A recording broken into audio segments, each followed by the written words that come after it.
Assalamualaikum warahmatullahi wabarakatuh. Selamat siang teman-teman semua. Semoga teman-teman dalam keadaan sehat.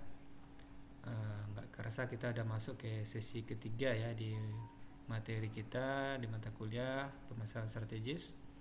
Di mana di sesi ketiga ini kita akan membahas mengenai segmentasi pasar, pemilihan target pasar, dan penentuan posisi merek. Di mana pada perkuliahan ini di materi ini diharapkan nanti teman-teman mampu memahami serta membatasi pasaran sasaran serta menciptakan citra produk yang sesuai dengan pasar sasaran, mengelola relationship dengan pelanggan serta menjaga kepuasan pelanggan. Nah, di materi ini atau disingkat sebagai strategi STP ya, segmentasi, targeting dan positioning, di mana strategi ini merupakan strategi yang digunakan semua perusahaan pada awal berdirinya. Mereka pasti melakukan strategi STP ini. Yang pertama, mereka mengelompokkan atau mensegmentasikan pasar-pasar berdasarkan kelompok-kelompok yang ada. Setelah dikelompokkan, mereka menentukan siapa yang akan menjadi target pasar mereka. Dan yang ketiga, bagaimana caranya mereka menempatkan diri, menempatkan citra mereka terhadap produk yang mereka buat kepada masyarakat. Nanti kita akan jelaskan yang pertama terlebih dahulu, yaitu segmentasi pasar, di mana segmentasi pasar itu merupakan sebuah kegiatan mengelompokkan masyarakat atau pasar ke dalam kelompok yang berbeda-beda, tergantung dari sisi mana kita akan melihat atau menilainya. Yang pertama, di mana kita dapat mengelompokkannya berdasar sisi geografis, bisa juga berdasarkan sisi demografis, psikografis, serta dengan sisi perilaku. Nanti kita kelompokkan sehingga kita nanti setelah kita kelompokkan semuanya, kita akan melakukan namanya targeting pasar. Nah, misalkan yang pertama kita kelompokkan pasar kita ini berdasarkan usia atau berdasarkan dari sisi demografis tadi. Misalkan usia, ada yang usia yang 0 sampai 5 tahun itu seperti balita, di atas itu anak-anak, ada yang remaja, ada yang dewasa, sampai ada yang lansia. Yang jelas kita kelompokkan dulu masyarakat itu berdasarkan usianya. Jadi berarti ada 5 kriteria ya, ada yang balita, ada yang anak-anak, ada yang remaja, ada yang dewasa, serta ada yang lansia. Nah, jadi 5 ini kita kelompokkan terlebih dahulu.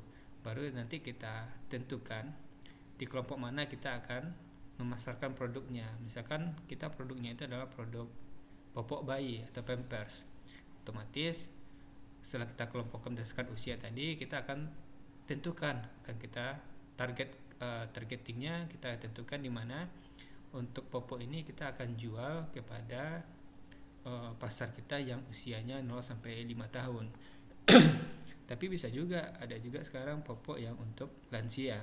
Nah, otomatis kita nanti kita pilih kita mau menjualnya di usia yang bayi, popok untuk bayi atau popok untuk orang yang sudah lansia. Nah, makanya kita targetingkan.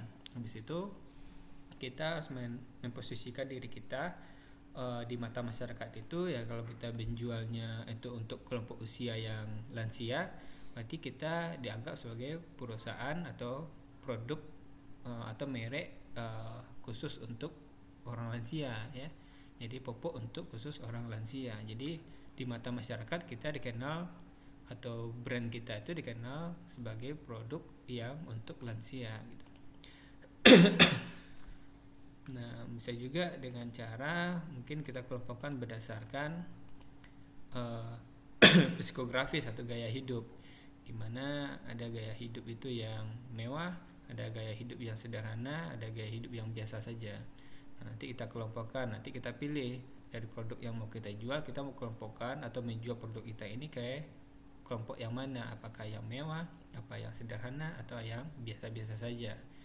Nah, misalkan kita produknya itu adalah produk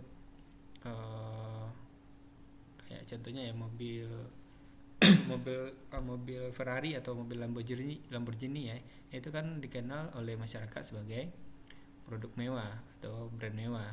Otomatis dia mengelompokkannya dan mentargetkannya kepada masyarakat yang gaya hidupnya itu gaya hidup yang mewah, yang yang berjoys ya.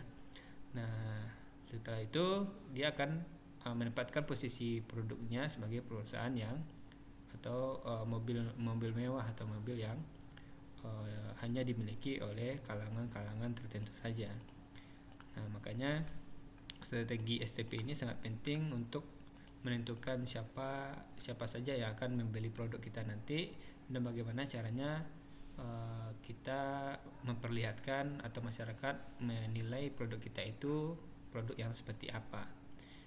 Oke, mungkin hanya itu aja materi yang dapat saya sampaikan. Terima kasih. Assalamualaikum warahmatullahi wabarakatuh.